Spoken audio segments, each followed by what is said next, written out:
할렐루야. 주일 아침 예배하기 위해 하나님 앞에 나오신 우리 성도님들 주님의 이름으로 환영하고 축복합니다. 오늘도 이 시간 우리 거룩하시고 전능하신 우리의 찬양을 받기 합당하신 그 주님 앞에 나아갈 때에 우리의 마음의 중심과 온 힘과 마음을 다해서 예배하는 그러한 시간들 되기를 소망합니다. 이 시간에 우리 다 같이 그러한 마음으로 자리에서 일어나서 우리 찬송가 42장 우리 마음을 다해서 하나님 앞에 찬양하며 나아가겠습니다.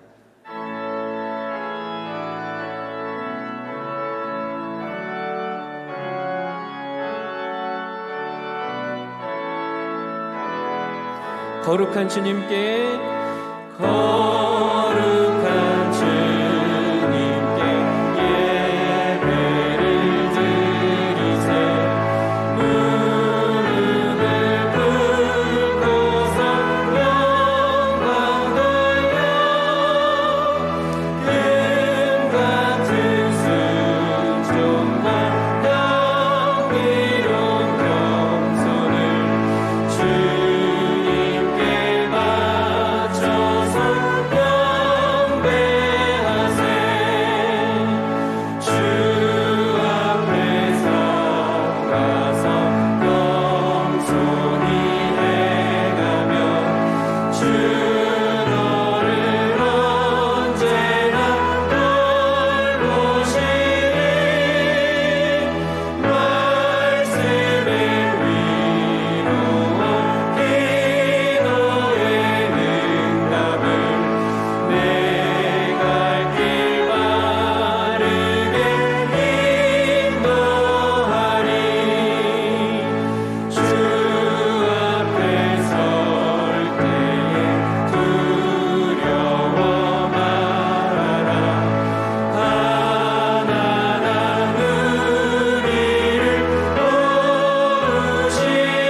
주의 크신 이름 높이며 주의 크신 이름 높이며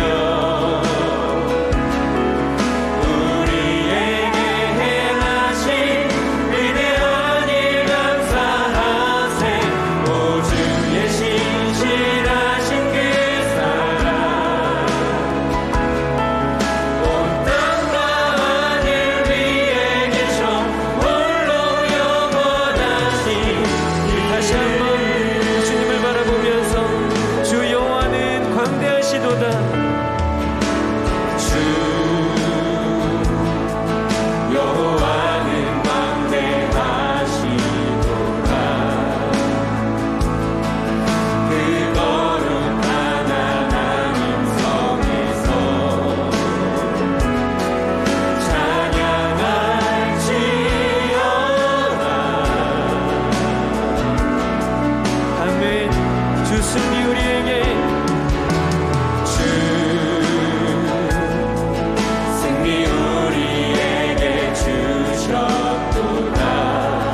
모든 원수 물리치셨네. 모든 원수 물리치셨네. 엎드려 절하세. 우리 온 마음을 다하여서 다 주의 크신 이름 높이며 우리에게 행하신 위대한 일 감사하세. 오 주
전능하사 천지를 만드신 하나님 아버지를 내가 믿사오며 그 외아들 우리 주 예수 그리스도를 믿사오니 이는 성령으로 잉태하사 동정녀 마리아에게 나시고 본디어 빌라도에게 고난을 받으사 십자가에 못 박혀 죽으시고 장사한 지 사흘 만에 죽은 자 가운데서 다시 살아나시며 하늘에 오르사 하나님 우편에 앉아 계시다가 저리로서 산자와 죽은 자를 심판하러 오시리라. 성령을 믿사오며 거룩한 공회와 성도가 서로 교통하는 것과 죄를 사하여 주시는 것과 몸이 다시 사는 것과 영원히 사는 것을 믿사옵나이다. 아멘.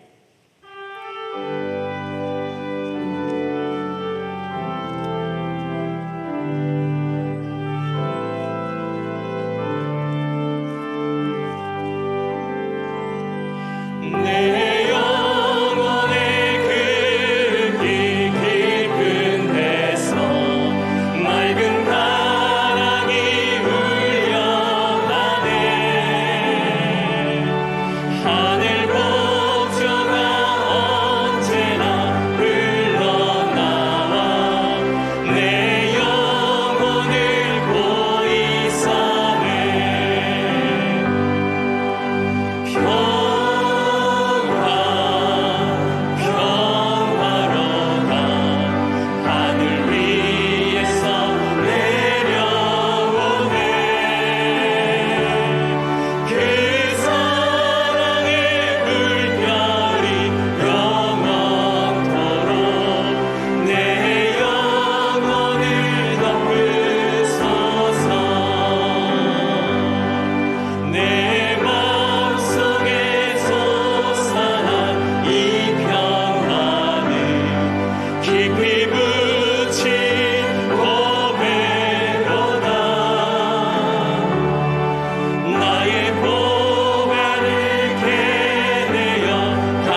치유의 이름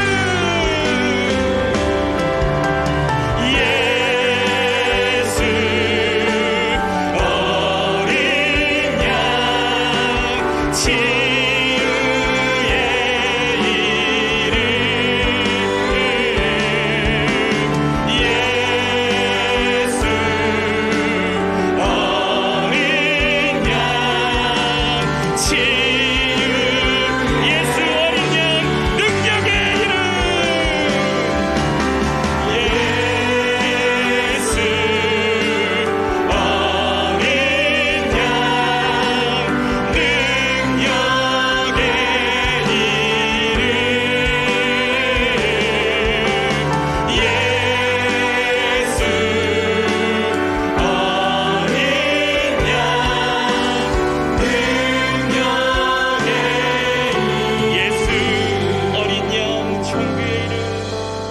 이름 예수 어린 양 천국의 이름 예수 어린 양 존귀한 이름 예수 어린 양 존귀한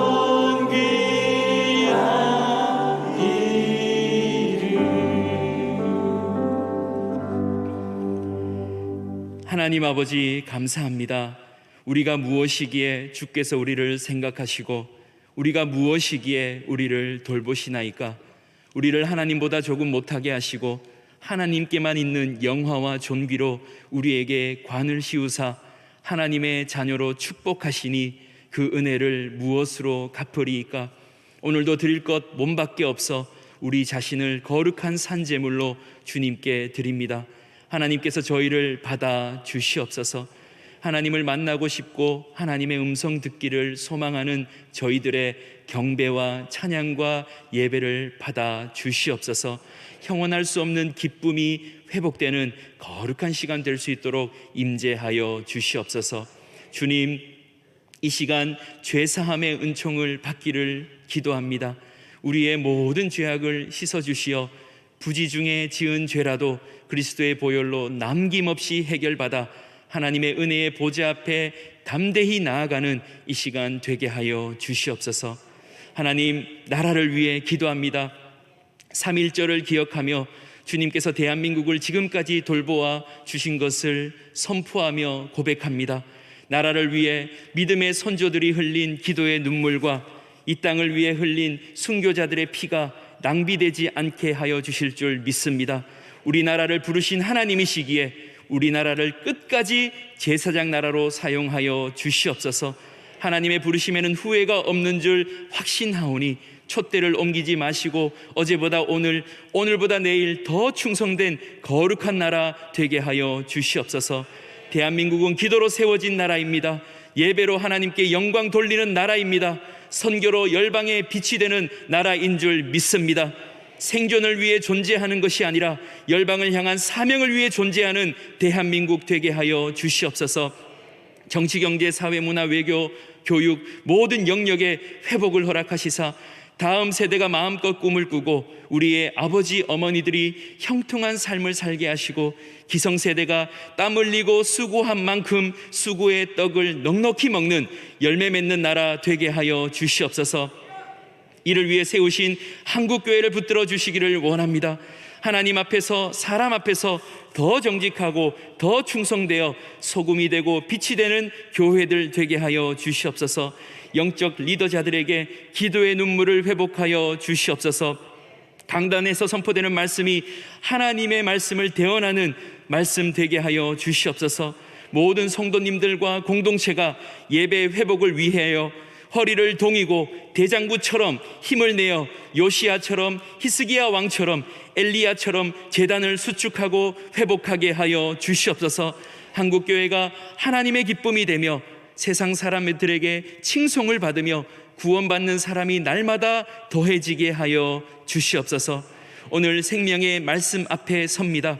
연약한 자, 심약한 자, 기쁨과 감사가 넘치는 자, 간절한 기도 제목이 있는 자 모두에게 응답하시고 성령 충만함 받는 시간으로 인도하여 주시옵소서. 말씀을 전하시는 담임 목사님에게 성령의 충만함으로 시대적 메시지를 온전히 대언할 수 있도록 은혜를 더하여 주시옵소서. 정성껏 준비한 찬양 주님께서 흠양하여 주시고 곡조 있는 기도가 우리 모두의 간구 되게 하여 주시옵소서. 시종을 주님께 의탁드리며 예수님의 이름으로 기도합니다. 아멘.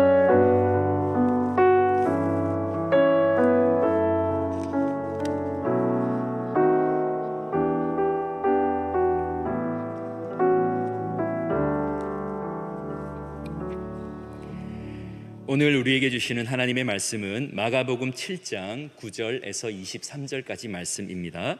마가복음 7장 9절에서 23절 말씀 신약성경 65면에 있습니다.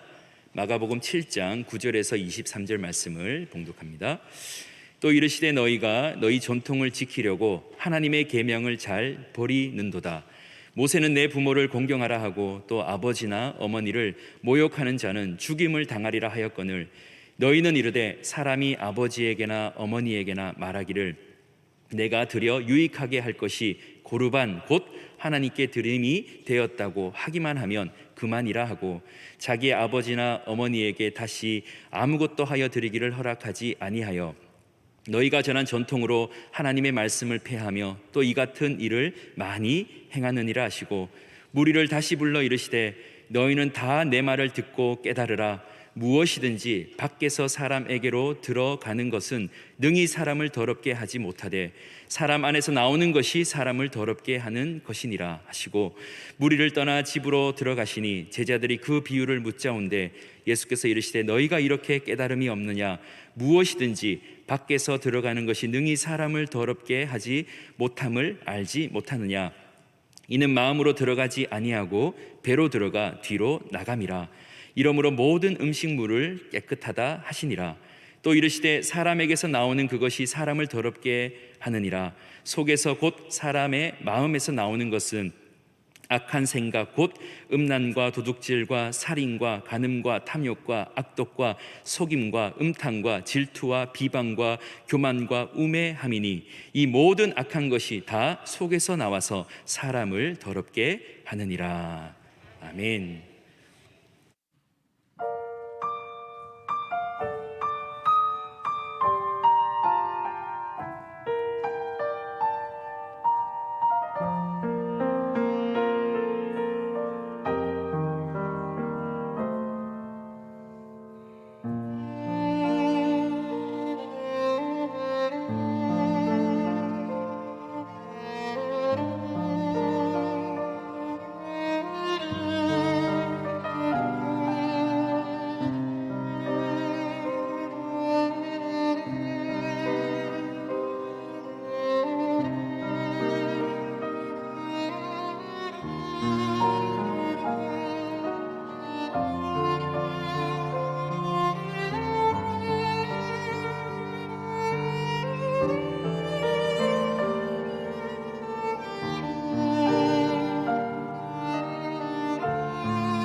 우리 지난주일부터 우리 청지기 세미나가 시작이 되었습니다. 짧은 시간들인데요. 오늘 또 특별 강사가 오십니다. 많이들 은혜 받으시기 바라고 우리 재직들 일꾼들 빠짐없이 다 참석을 해주시기 바랍니다. 양육학교 봄학기 오늘까지 등록받습니다. 온라인으로 강의하니까 여러분들이 형편을 따라서 어디에서든지 강의를 들을 수 있습니다. 많이들 신청을 하시고 영적인 또 성장을 위해서 개인적으로 노력을 하실 수 있기를 바랍니다. 다른 것들을 주보를 참조하시기 바라고요. 3부에 오신 우리 새 가족들을 소개하겠습니다. 오늘도 3부에 많은 분들이 오셨는데 한번 잠시 일어나시면 저희들이 환영하도록 하겠습니다. 네, 많이들 오셨네요. 오늘 2부에 3부에 우리 교회에서 신앙생활 잘 하시도록 열심히 저희들이 섬기겠습니다. 잘 오셨습니다. 박수로 환영하겠습니다. 감사합니다. 네, 앉아주시기 바랍니다. 자, 우리 앞뒤자로 인사 나누겠습니다. 오늘도 주 안에서 행복하고 즐겁고 유쾌하고 명랑한 하루가 되시기 바랍니다. 네, 기억나는 대로 하시면 되겠습니다.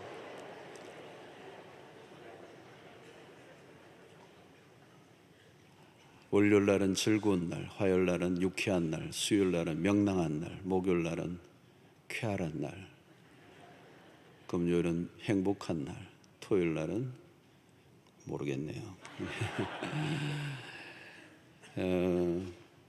코로나의 이제 백신이 이제 시작이 되었습니다. 이제 순서대로 맞겠습니다만 별 큰 어려움 없이 진행되는 것 같습니다. 백신 맞고 올 가을 정도면은 아마 이제 좀 코로나 이 무거운 분위기가 좀 잘 거디워질 것 같은데요. 지금 얘기로는 상당한 기간 동안에 그래도 마스크는 써야 된다고 그럽니다. 마스크는 계속 사시길 바랍니다. 마스크는 상당한 기간 동안에 더 써야 되는 것 같은데 그래도 백신이 시작되었기 때문에 잘 진행되리라고 믿습니다. 자, 지난 시간의 설교와 지금 오늘의 설교는 좀 이어집니다. 예수님과 바리새인들과의 충돌이 일어나고 있습니다.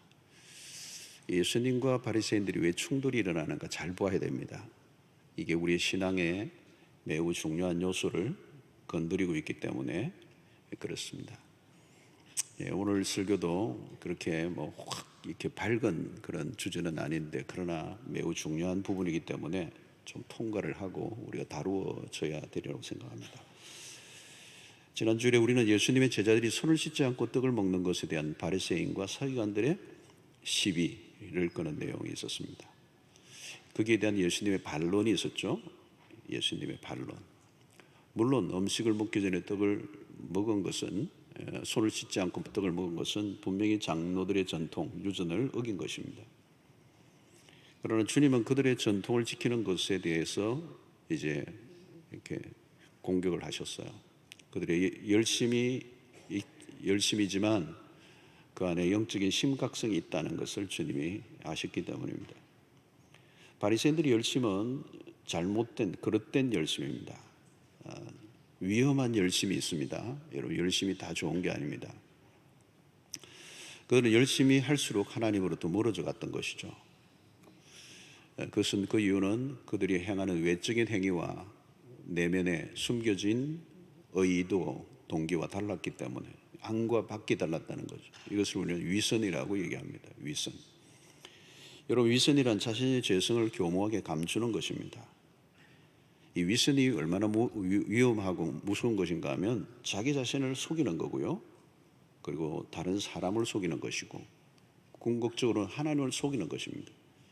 모든 게 그러면 허구가 되는 겁니다. 우리가 30년, 40년, 50년 아무리 남보기에 대단한 믿음을 소유한 것처럼 보여도 위선이 그 안에 있으면 다 꽝이 됩니다.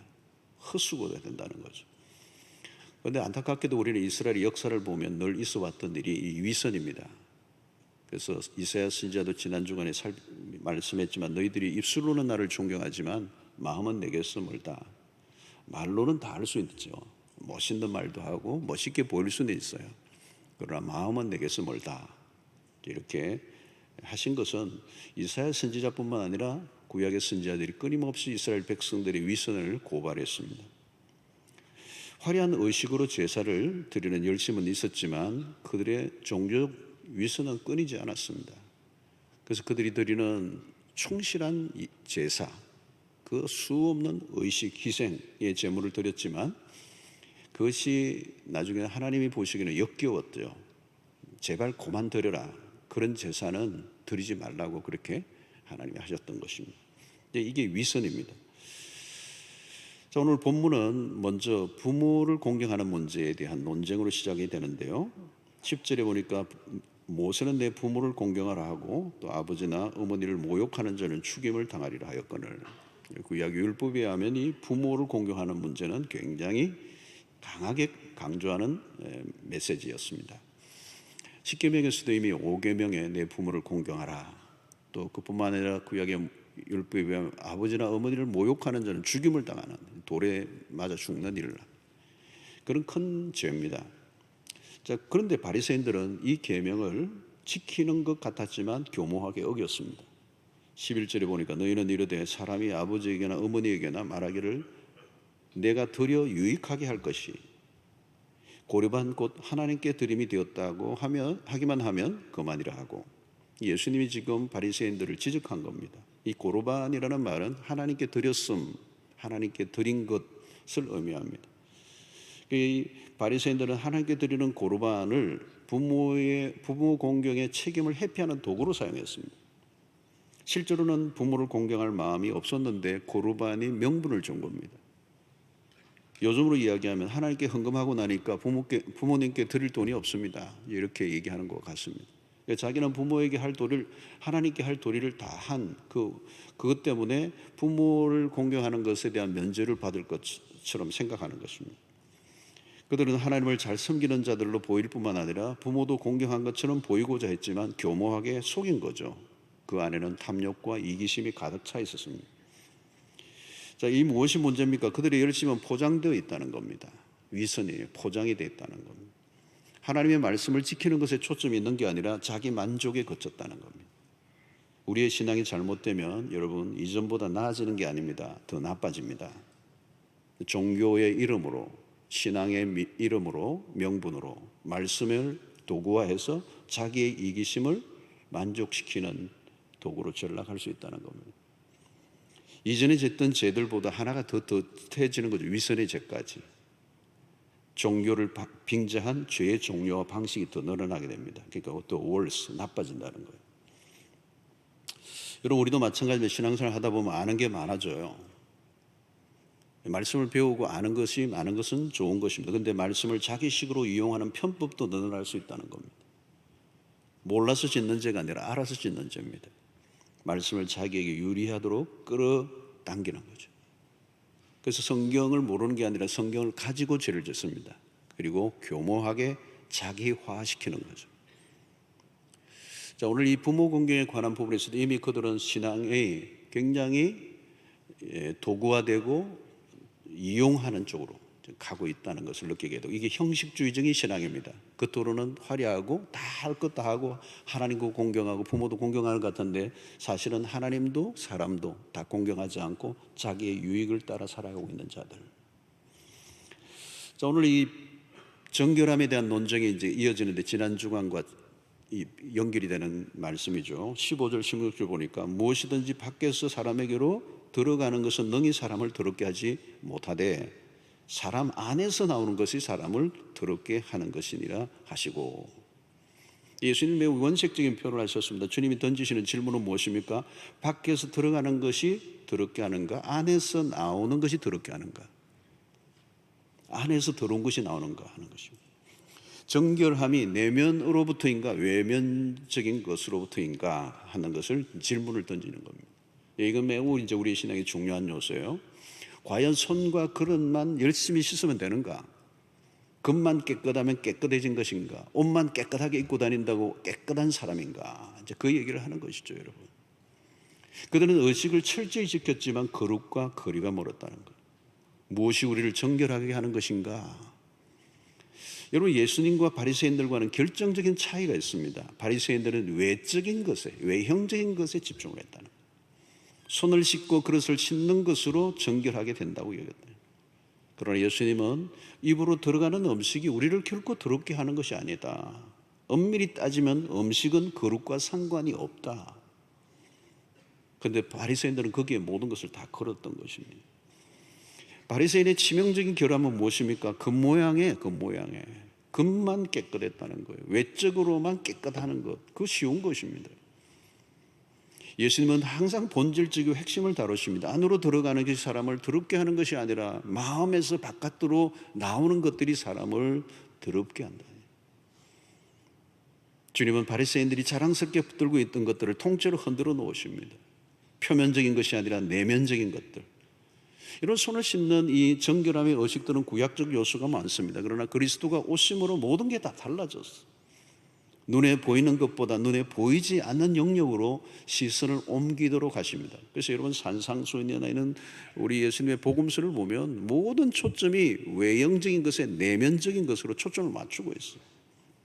자, 그런데 당시에 서기관과 바리새인들은 이미 마인드셋, 생각이 딱 고정이 되어 있어요. 예수님 말씀이 지금 무슨 말씀인지 알아듣지를 못해요. 왜? 외형주의, 형식주의에 이미 고착되어 있는 그들은 예수님이 마음의 문제를 다루고 있다는 사실을 인식하지 못하고 있습니다.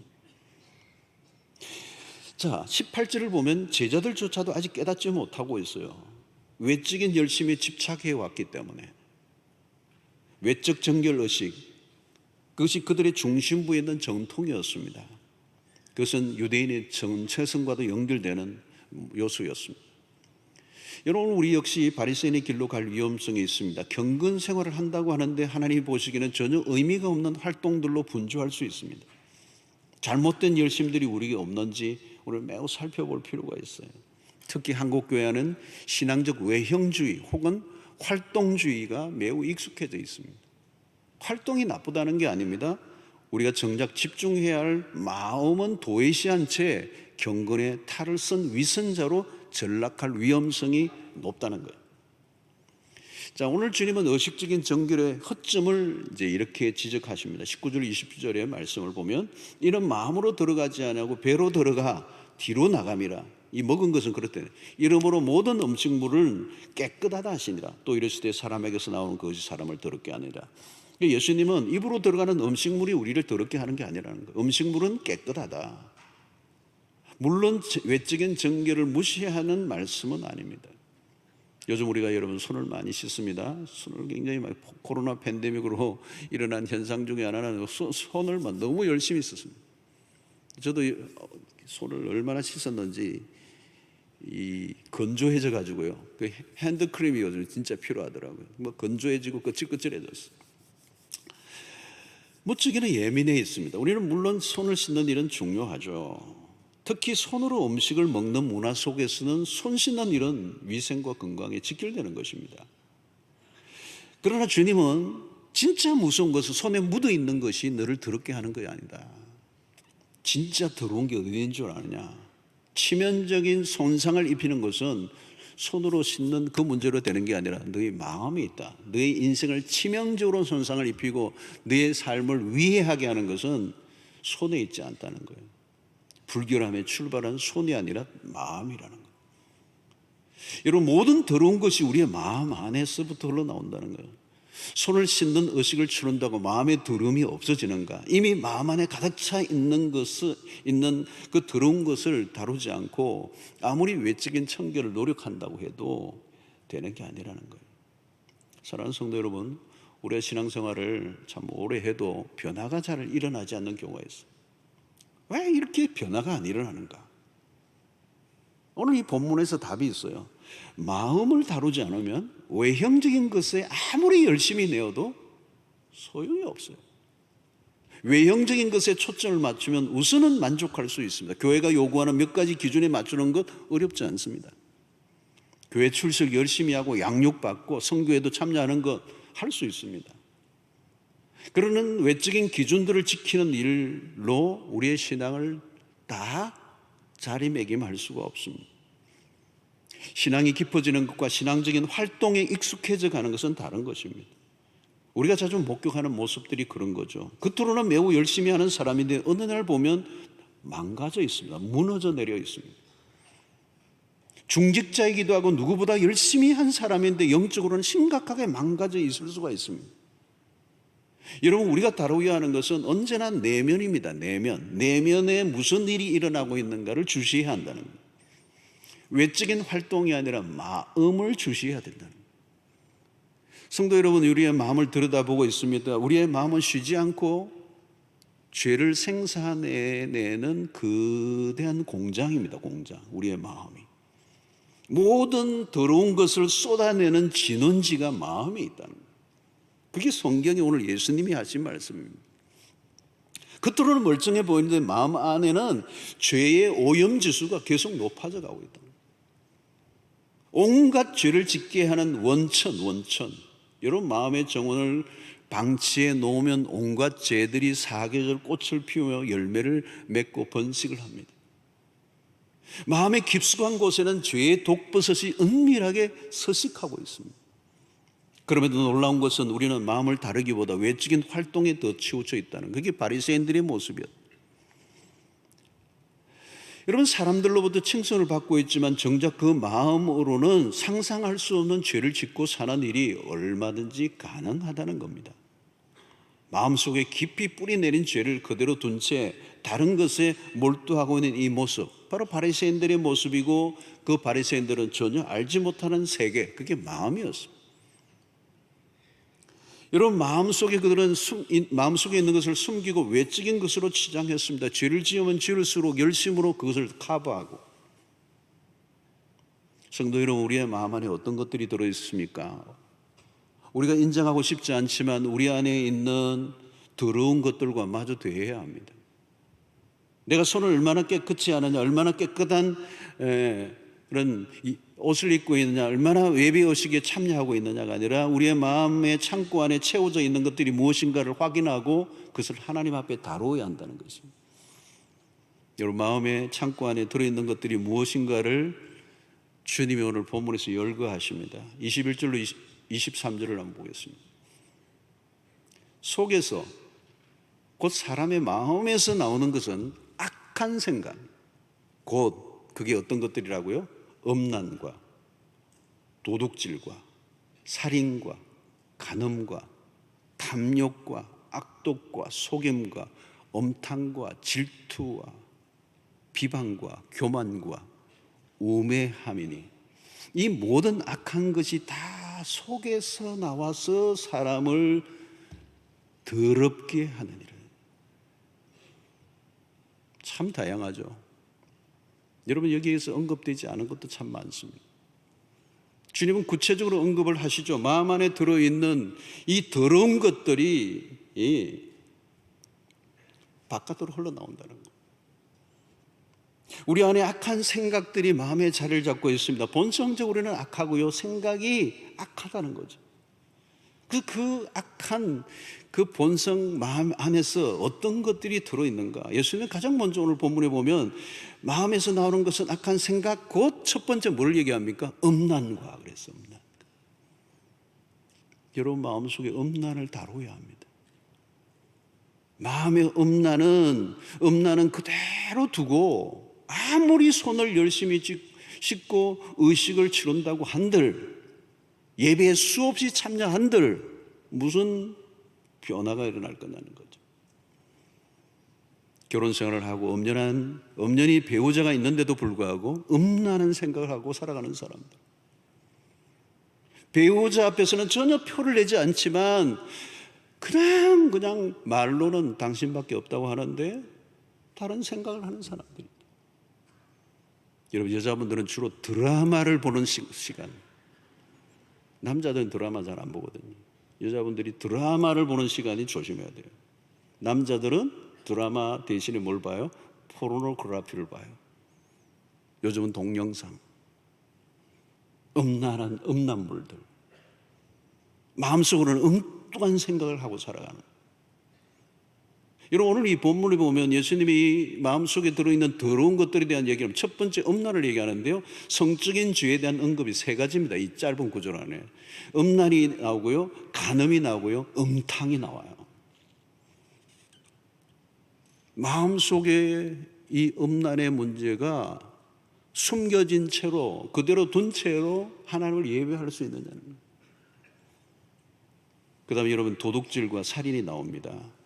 구약의 다윗은 이스라엘이 존경받는 왕이었습니다. 모든 걸 다 가졌습니다. 근데 도둑질합니다. 무슨 도둑질이요? 남의 아내를 빼앗습니다. 간음이죠. 도둑질과 간음이 붙어 있습니다. 자신의 충신이고 빼앗은 그 여자의 남편이기도 한 우리아를 죽이는 살인죄를 범합니다. 도둑질, 간음, 살인죄 다 붙어 있습니다. 죄는 서로 깊이 연결되어 있습니다. 도둑 중에 도둑입니다. 상도둑입니다. 살인자 중에 살인자였습니다. 그런 끔찍한 죄가 어디로부터 나온 것입니까? 마음에서부터 나왔습니다. 한 여인을 품고 음란한, 생각하지 않아야 될 생각을 품었던 그 마음 안에서 이 엄청난 끔찍한 죄들이 막 줄줄이 흩어져 나오는 거예요. 그런 이스라엘이 존경받는 왕이었습니다. 누구보다도 영적으로 감수성이 예민했던 시인이었습니다. 그때 추락했습니다. 어디로부터요? 마음 안에 더러운 것들이 있었다는 거예요. 오늘 여기 예수님은 또 뭐를 얘기합니까? 우리의 마음 안에 있는 이 탐욕, 그렇게 모든 것을 가지고도 더 가지고 싶은 마음. 왜 세상이 이렇게 전쟁터 같습니까? 마음의 탐욕 때문입니다. 왜 불행합니까? 못 가졌습니까? 아닙니다. 탐욕 때문입니다. 주식 투자를 시작할 때는 가볍게 시작했습니다. 그런데 점점 커집니다. 주변의 사람들이 부추깁니다. 친구들로부터 한순간에 얼마 벌었다는 얘기를 듣는 순간 갑자기 내면 안에 있는 이 탐욕이 발동을 합니다. 가만히 있지 않습니다. 탐욕은 점점 커집니다. 그리고 그 탐욕이 나를 집어삼켜버립니다. 악독이 나옵니다. 세상에 벌어지고 있는 끔찍한 사건들은 여러분 이 마음 안에 있는 것들이 살짝 드러난 것뿐입니다. 가까운 사람도 죽이잖아요. 어린 아이를, 자기 배에서 난 아이를 죽이기도 하잖아요. 이게 악독입니다.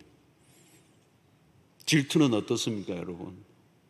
남 잘 되는 거 못 봅니다. 나보다 나은 사람에 대해서 칭찬하지 못합니다.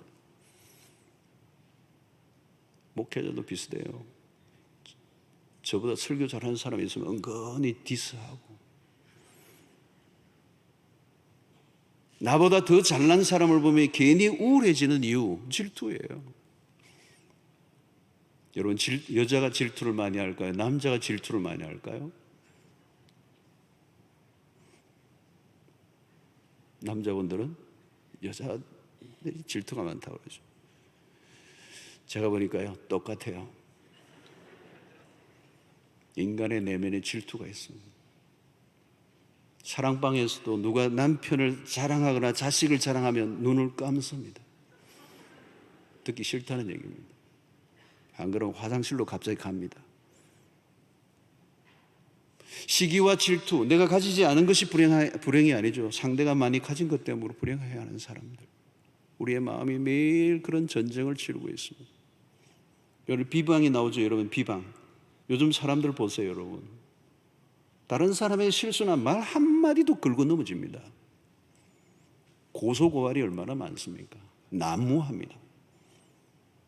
남의 실수와 잘못에 대해서는 조금도 용납하지 못합니다. 그러나 자신의 실수와 죄에 대해서는 어떻습니까? 결코 인정하지 않습니다. 영락없이 바리새인의 모습을 닮아 있어요. 비방과 교만은 연결되어 있습니다. 바리새인들은 다른 사람의 결점을 보는 눈이 발달했습니다. 남을 잘 판단하는 사람들 보십시오. 틀림없이 교만한 사람들입니다. 교만은 자신에 대한 무지에서 나온 것이죠. 자신에 대해서는 과장하고 다른 사람에 대해서는 축소하는 성향이 교만입니다. 그들은 하나님 앞에서 거룩보다 세리들과 다르다는 것으로 우쭐해야 하는 이 우월의식. 마지막으로 우매함을 주님이 다루십니다. 우리의 마음 안에 우매함이 있어요. 이 우매함은 어리석음을 얘기하는 거예요.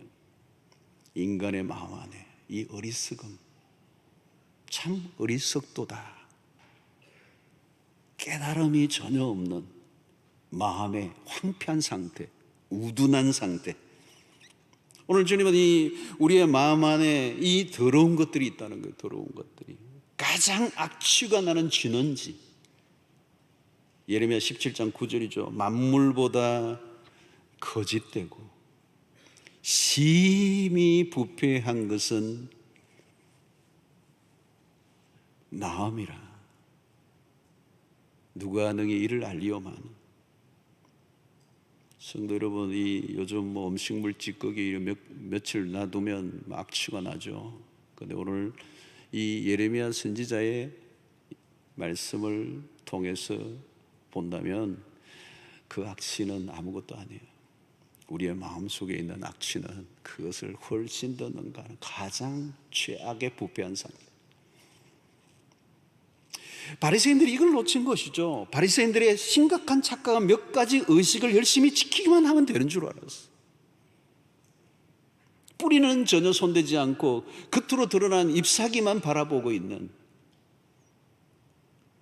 여러분 무엇을 얼마나 열심히 하고 있는가, 얼마나 많은 공적을 세웠는가, 얼마나 많은 큰 역사를 참여했는가, 얼마나 큰 교회를 목회했느냐, 그건 중요하죠.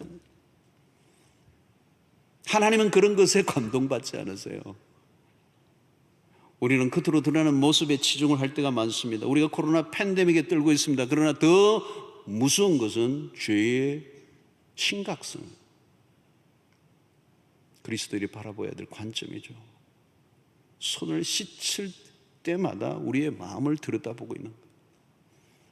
어디를 정결하게 해야 되는가? 손과 잔이 아니라는 거예요. 우리가 두려워하는 것은 바이러스보다 훨씬 더 치명적인 죄, 이 더러운 죄가 어떻게 우리의 인생을, 인류를 사망의 길로 치닫게 하는가를 바라볼 수 있는 눈이 열려야 돼요. 코로나 팬데믹보다 인류에게 치명적인 죄는, 치명적인 현상은 우리의 내면에 있는 죄, 허물과 죄로 죽었던 우리들, 그래서 그리스도께서 우리에 위하여 죽으셨던 것이죠. 성도 여러분, 우리가 어떻게 해야 합니까? 우리가 어떻게 해야 되죠? 겉모양에 속지 않아야 합니다. 겉을 꾸미는 일에 몰두하지 말아야 합니다. 사람들에게 어떻게 보일까를 너무 의식하지 말아야 된다. 어떤 사람은 종교적인 강박관념에 빠져 있어요. 다 하나님보다 사람들을 더 많이 의식하고 자기의 수준과 자기의 상태보다 훨씬 더 멋있게 보이려고 하는, 그래서 어떤 데는 도덕적 결벽주의적인 현상을 드러내기도 합니다. 그러나 그 깊은 곳에는 죄가 그를 갉아먹고 있는데도 불구하고 말이에요. 이제 하나님보다 사람을 더 많이 의식하는 거, 이게 문제예요. 참 목회자의 이런 설교는 정말 저 자신에게 두려운 설교예요. 목회자에게 찾아오는 유혹. 많은 사람의 이목을 집중받을 때 자기 자신을 괜찮은 목사인 것처럼, 무엇인가 특별해 보이려고 하는 무의식적인 행동을 조심해야 한다는 겁니다. 우리는 연약한 모습은 가능한 잘 감추고 멋있게 보이려고 하는 유혹을 받아요. 그래서 우리는 이면적인 것보다 표면적인 것을 더 우선시하는 문화 속에 살고 있습니다. 그래서 신앙생활이 외적인 것에 다 집중되어 있어요. 교회 안에서도 몇 가지 조건에 충족되면 직분을 주잖아요. 대체적으로 기준이 외적인 조건들입니다. 활동을 열심히 하는 것에 초점을 맞춥니다. 여러분, 열심히 활동을 하는 것은 좋지만 허점이 있어요. 사람의 눈에 들도록 하는 건 쉽다는 얘기예요. 그런 기준은 일시적인 것으로 끝납니다. 그래서 결국은 직분을 받고 나면 돌변하죠. 사람이 변하는 것입니다. 그 사람의 문제이긴 하지만 그 직분을 준 교회의 잘못도 더 큰 것입니다. 표면적인 것만 보고 속는 것입니다. 보이는 것보다 보여지지 않는 게 훨씬 더 중요합니다. 이면에 숨겨진 것은 아무나 볼 수 있는 것이 아니기 때문에 우리는 보이는 것은 소위 귀중히 여기지만 보이지 않는 것에 소홀히 할 가능성이 우리 모두에게 있습니다. 기억하십시오. 보이지 않는 것을 보이는 것보다 더 귀중히 여기는 것, 이게 영성입니다. 내가 얼마나 멋진 말들을 하고 있느냐가 아니에요. 내가 그런 마음을 가지고 있는가. 항상 사람들의 칭찬이나 인정을 조심해야 합니다. 그런 쪽으로 기울어지기 시작하면 드러난 것에 신경을 쓸 수밖에 없어요. 실제로 나와 보여진 나의 갭이 커져가면 위험에 이르게 되는 것입니다. 보십시오. 겉으로는 모범적인 가장이고 교회에서도 칭찬받는 사람인데 불미한 사건을 일으켜 많은 사람들에게 실망을 안기는 경우들이 얼마나 많습니까? 겉만 보고는 알 수 없습니다. 겉으로는 모두가 존경하는 사람인데 의외의 사고를 내고 모두를 충격에 빠뜨리게 하는 일들, 평신도에게서도 있고 목회자들에게도 일어나는 오늘날의 현상, 우리를 당황하게 하는 일들. 유창하게 기도는 잘하고 기도에 열심히 참여하지만 영적으로는 심각한 상태에 놓인 사람들이 얼마든지 있을 수 있다는 것입니다. 제도적 교회 안에 규격화된 그리스도인들이 얼마나 많습니다. 다양한 활동에 열심히 참여하지만 자기 기만에 빠질 수 있다는 것입니다. 그러므로 여러분, 무엇을 하고 있는가 보다 그 일을 하고 있을 때마다, 그 일을 할 때마다 내 내면의 동기를 묻고 또 묻고 또 물어야 돼. 열심히 하지만 다른 사람들로부터 인정을 원하는 내적인 욕구가 있다면 위선의 길로 걷게 될 위험성이 높습니다. 죄는 주로 고도로 은폐되어 있고 외적인 선행은 포장되기가 쉽습니다. 성도 여러분, 우리의 영혼의 타락은 은밀하게 서서히 일어난다는 사실을 기억해야 합니다. 오늘날 뉴스에 나오는 사건, 사고들, 법정에까지 가서 치열하게 싸우는 사건들의 첫 발원지는 어디에 있나요? 마음 아닙니다. 우리는 여전히 타락한 본성의 지배 아래에 있습니다. 겉으로는 온갖 칭송을 다 받고 있다 할지라도 속에는 도무지 역학이 그지없는 악을 품고 있는 주인공이 될 수도 있다는 사실을 주님은 오늘 우리에게 말씀하시고 바리새인들을 통하여 그 모습을 주님이 보신 겁니다. 그래서 바리새인들을 향하여 뭐라고 말씀하시죠? 해칠한 무덤도라 그랬어요. 이것이 인간의 실상이고 종교의 실태가 될 수 있다. 여러분, 교회가 지속적으로 영혼에 관련된 것에 집중하지 않으면 교회는 세속의 한가운데에 들어갈 위험성이 있습니다. 여기에 목회자의 역할이 참 중요합니다. 목회를 어떻게 하느냐에 따라 달라진다는 거예요. 자칫하면 외식자를 양상해 내는 공동체로 전락할 수도 있어요. 정말 진실한 신자들의 공동체가 될 것인가, 아니면 외식자를 만들어낼 것인가. 목사 앞에서, 사람들 앞에서 자신을 돋보게 하는 신자들이 되게 하면 위선자들이 우글거릴 가능성이 있어요. 그러므로 기능적인 것보다 인격적인 것에 집중하고 외적 열광보다 내적인 경건을, 사람보다 하나님에게 집중하도록 목회자는 도와야 한다는 것. 사랑하는 성도 여러분, 우리 내면에 숨겨진 것에 집중해야 합니다. 뿌리 부분을 다뤄야 돼요. 우리의 마음, 우리의 영혼을 다뤄야 합니다. 항상 하나님을 두려워하는 마음을 가져야 됩니다. 예레미야 17장 10절에 이런 말씀하죠. 나 여호와는 심장을 살피며 중심을 살핀다는 거예요. 폐부를 시험하고 각각 그의 행위와 그의 행실대로 보응하나니 그랬어요. 우리의 행위를 사람에게는 숨기는 게 쉬워요. 그러나 하나님은 속일 수 없다는 거예요. 하나님은 속일 수가 없어요. 하나님 앞에 우리의 작은 악한 것도 드러나게 돼 있어요. 우리의 작은 생각까지도 우리는 소홀히 다뤄서는 안 된다는 거예요. 로마서 8장 5절로 7절의 말씀, 유명한 말씀이죠. 육신을 따르는 자는 육신의 일을, 영을 따르는 자는 영의 일을 생각하나니 육신의 생각은 사망이요 영의 생각은 생명과 평안이니라. 육신의 생각은 하나님과 원수가 되나니 이는 하나님의 법에 굴복하지 아니할 뿐 아니라 할 수도 없음이라. 성도 여러분, 이 생각의 한 조각이라도 함부로 할 수 없는 이유는 육신의 생각이 사망이 되고 육신의 생각이 하나님과 원수가 된다는 거예요. 성경의 관점을 우리는 염두에 둡니다. 우리의 행동이 아니라 육신의 생각이 얼마나 무서운 건가. 우리의 마음의 생각의 한 조각마저도 함부로 다뤄서는 안 된다는 거예요. 사랑하는 성도 여러분, 지금 나의 내면을 어떻게 들여다보고 있느냐, 내 안에 시작된 작은 죄의 징조들을 어떻게 다루고 있는가. 그것이 내 인생을 집어삼키고 죽음으로까지 몰고 갈 수 있습니다. 우리는 내적 정결을 위해 힘써야 합니다. 껍데기가 아닙니다. 외적 열심이 아닙니다. 어떤 의식에 참여하는 것이 아닙니다. 우리의 마음의 중심에 무엇이 놓여 있는가. 고린도서 5장 17절에 그런즉 누구든지 그리스도 안에 있으면 새로운 피조물이라 이전 것은 지나갔으니 보라 새 것이 되었도다. 여러분 왜 새 것이 되었다고 얘기합니까? 예수를 믿었다고 뭐가 바뀌었습니까? 바뀌지 않았습니다. 그것은 똑같아요. 새 것이 되었다는 말은 우리 안에 일어난 변화를 말합니다. 마음이 새로워져야 한다는 겁니다.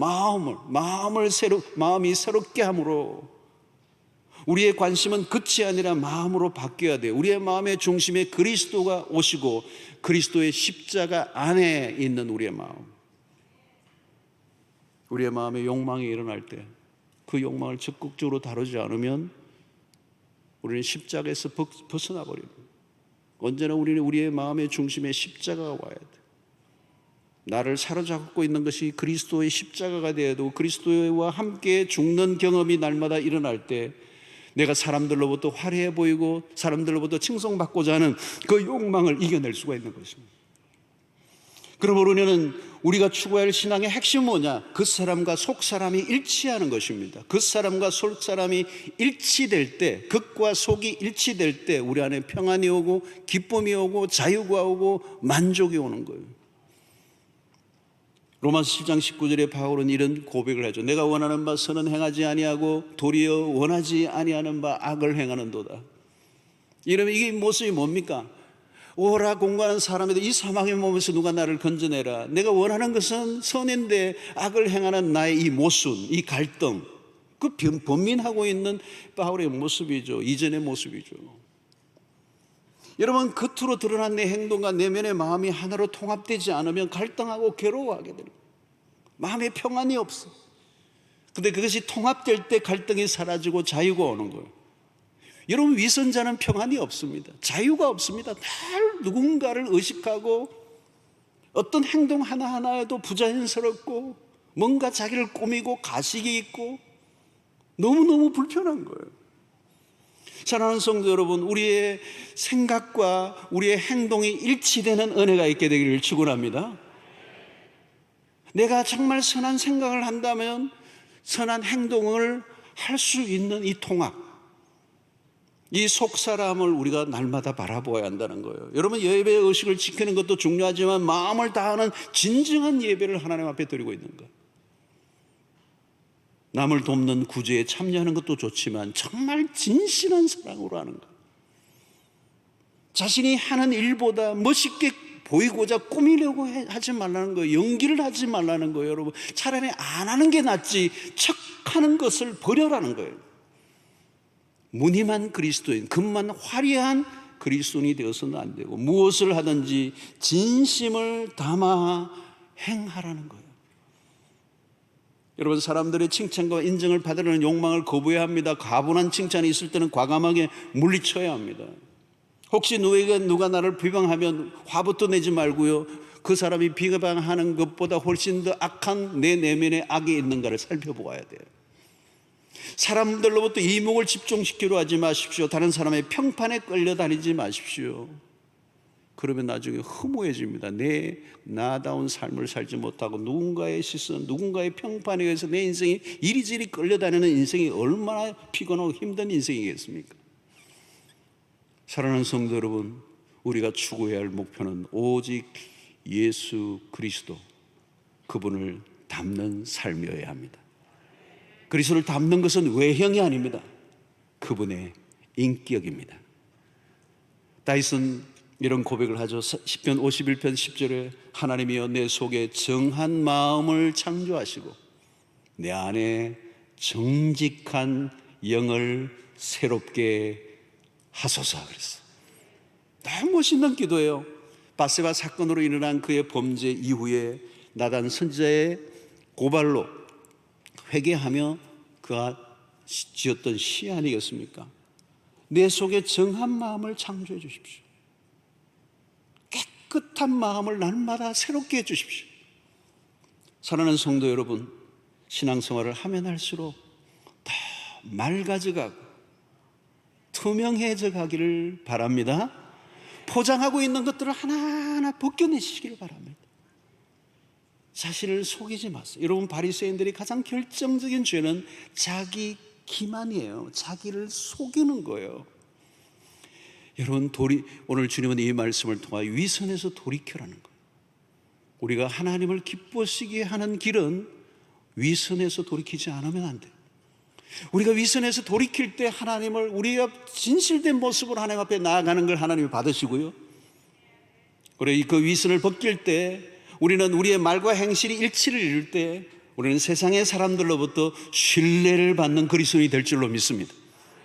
지금까지 나의 신앙의 길을 다시 한번 돌아보시고, 껍데기 신앙, 겉만 꾸미고 겉만 화려하게 했던 우리의 신앙의 패턴들을 들여놓고 외형적 활동주의의 신앙의 위험성을 우리가 인식하고, 이제 내 마음을 날마다 돌아보고 내 마음 안에 끊임없이 일어나고 있는 이 죄의 충동들, 이 더러운 생각들, 그것들을 하나님의 말씀 앞에 다루고 진실한 고백으로 주님 앞에 나아가 우리의 마음을, 우리의 죄된 마음들을 하나님 앞에서 온전히 청산하고 제거하여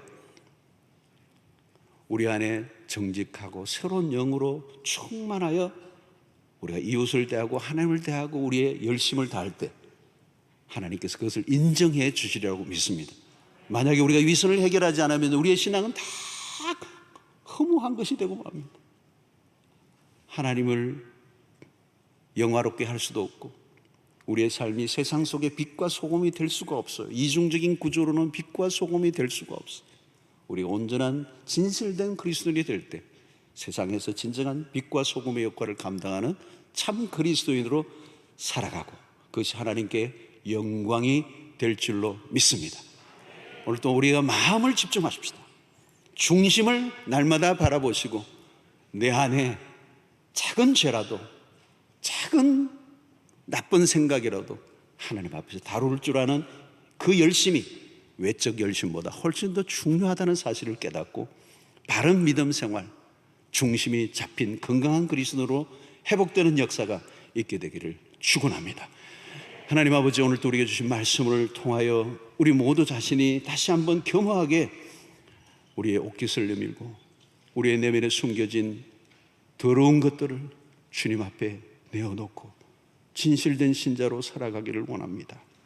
주여, 우리를 불쌍히 여겨 주시옵시고 우리 안에 있는 이중적이고 위선적인 모습들을 다 주 앞에 내어놓는 신실한 그리스도인들, 정직한 그리스도인들, 그래서 하나님을 기쁘시게 하고 세상을 하나님 밝히는 빛된 그리스도인들 되게 하여 주시옵소서. 예수님 이름으로 기도하옵나이다. 아멘.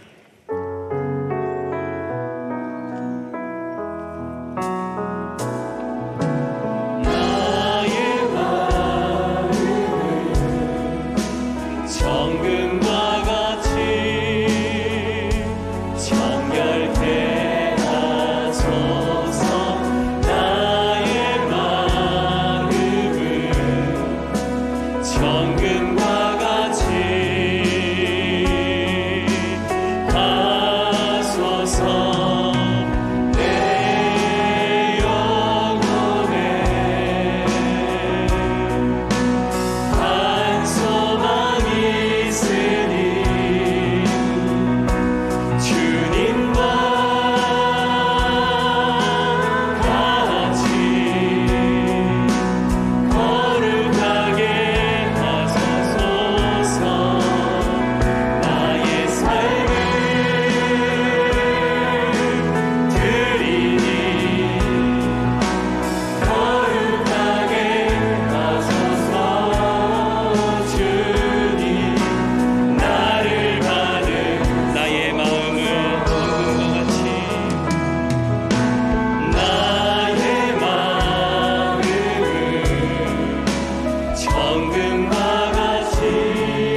귀한 물질을 구별히 주의 손에 올려드립니다. 하나님의 나라와 복음을 위해서 귀하게 쓰여지게 하시고 이 혼란하고 어려운 세상 가운데서도 우리가 물질 때문에 염려하지 않게 하시고 먹고 입고 살아가는 모든 생존의 문제를 우리 주님이 책임져 주시는 것을 경험하며 사는 저희들 되게 하여 주시옵소서. 요동하는 치는 세상에 요동치 않는 주님을 바라보게 하시고 어려울수록 믿음으로 승부를 거는 저들 되게 하여 주시옵소서. 하나님이 축복하실 수밖에 없는 삶을 살아가는 저희들이 되게 하여 주시옵소서. 하나님 아버지, 오늘 또 하나님은 살아계셔서 우리의 생사하복을 주장하시고 하나님의 모든 우리의 역사를 통치하시는 그 주님을 바라보고 우리가 그 안에서 신뢰하며 그 안에서 기뻐하며 그 안에서 안식을 누리는 저희들 되게 하여 주시옵소서. 건강의 어려움을 겪고 있는 지체들을 기억해 주시고 모든 질병에서 깨끗하게 나음을 얻는 역사가 일어나게 하여 주시고 정신적으로도 고통하는 백성들 많습니다. 우울증 치료하여 주시기 원합니다. 잠 못 자는 분들이 많습니다. 불면증에서 치유받게 하여 주셔서 하나님의 평강을 누리게 하여 주시옵소서. 우리의 가정, 직장, 사업, 진로, 결혼, 취업, 우리의 자녀들의 문제까지 주의 손에 올려놓습니다. 주님의 손길이 닿으면 기적이 일어날 줄로 믿습니다. 반전의 역사가 일어나게 될 줄로 믿습니다. 전화위복의 역사가 일어나게 될 줄로 믿습니다. 하나님께서 불쌍히 여겨 주시옵소서. 오늘도 첨단 하나님의 백성들을 축복하시고 예수를 믿고 사는 것이 얼마나 놀라운 복인가를 날마다 누리게 하여 주시옵소서. 교회를 위해 수고하는 일꾼들에게 복 주시고 흩어져 있는 하나님의 백성들 군대로 유학으로 출장으로 주께서 그들을 임마누엘로 눈동자처럼 지켜 주시옵소서. 이제 세상을 향하여 나아갑니다. 한 주간 동안 우리의 모든 삶 가운데 주의 권능의 오른팔로 우리를 붙잡아 주셔서 승리케 하여 주시옵소서. 예수님의 이름으로 기도하옵나이다. 아멘. 이제는 우리 주 예수 그리스도의 놀라우신 은혜와 하나님의 크신 사랑과 성령의 교통하심이 손을 씻기보다 마음을 씻기를 원하고 사람의 눈을 의식하기보다 하나님을 의식하며 외적인 활동보다 마음을 날마다 돌보며 하나님 앞에 부끄러움이 없는 신실한 신자로 살아가기로 결단하고 돌아가는 주의 백성들 머리 위에 지금부터 영원토록 함께 있을지어다. 아멘.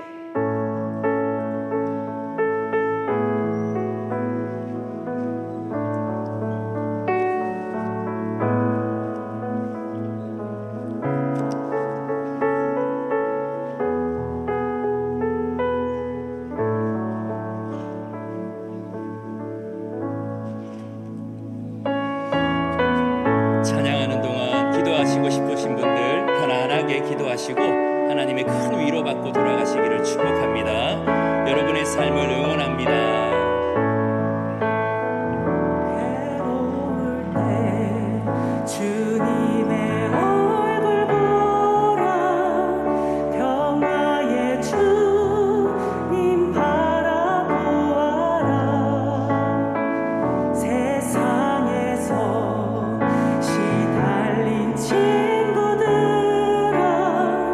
위로의 주님 바라보아라.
주님의 얼굴 보라 사랑의 주님 안식 주리라. 아멘. 여러분의 삶을 응원합니다.